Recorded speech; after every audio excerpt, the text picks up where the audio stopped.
How young is too young for social media? This week, more than 100 child development experts and advocates asked Facebook to answer that question by urging the social networking giant to pull the plug on Messenger Kids. Yeah, Eric, it's a new app designed specifically for children ages 6 to 13. And new at 11 tonight, I dig into the dangers associated with apps your kids may be using and what you can do to keep your son or daughter safe.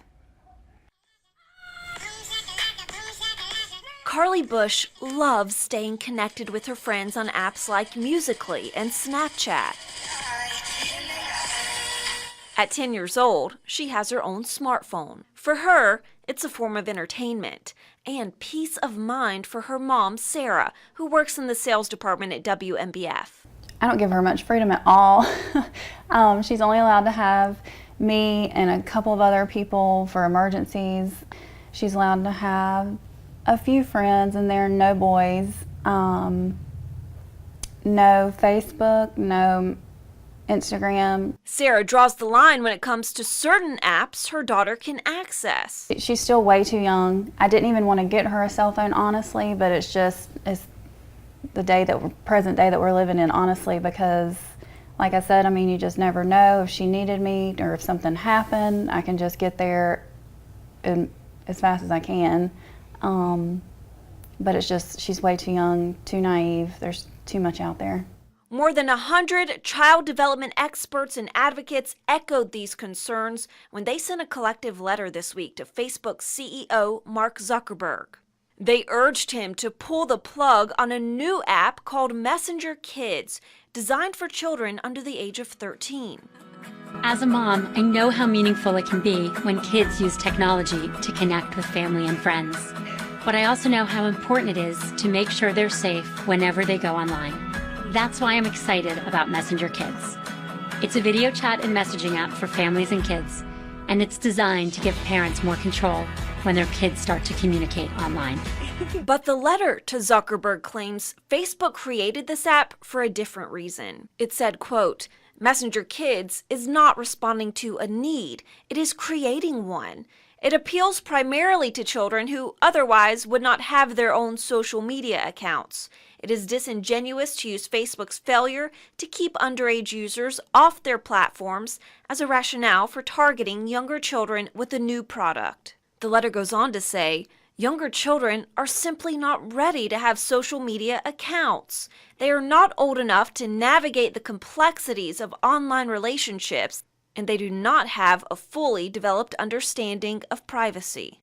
Local Internet Crimes Against Children investigator Mira Shaw shares these concerns about other apps. More and more apps are coming available every day for kids to have access to, and people are becoming more tech savvy and trying to hide like all their actions and what they're doing. But yeah, cases coming in pretty busy, having a lot to keep up with. And Shaw says these dangers are not specific to any certain app. Technology changes all the time, every day. So new apps come out every time, every day, every week, every month. I mean, it's just very hard to keep up with everything. But again, we do the best we can. We go to training frequently. And these cases aren't easy to investigate or prosecute. The issue that has occurred numerous times is that a parent, once they find out that their child is being solicited, they will try and assume the persona of their child. And once they do that, it's extremely hard for us to do our job because the parent has taken over that persona of that child. So that's kind of one of those things that we ask parents not to do. As soon as you feel that something is happening, that your child is being solicited, even if the child hasn't communicated with that person and that person though is still trying to talk to your child and you feel that it's inappropriate, don't try and talk to them. Just come to us and let us do our job. Facebook says their new Messenger Kids app would give parents more say in what their kids can do and who they can contact.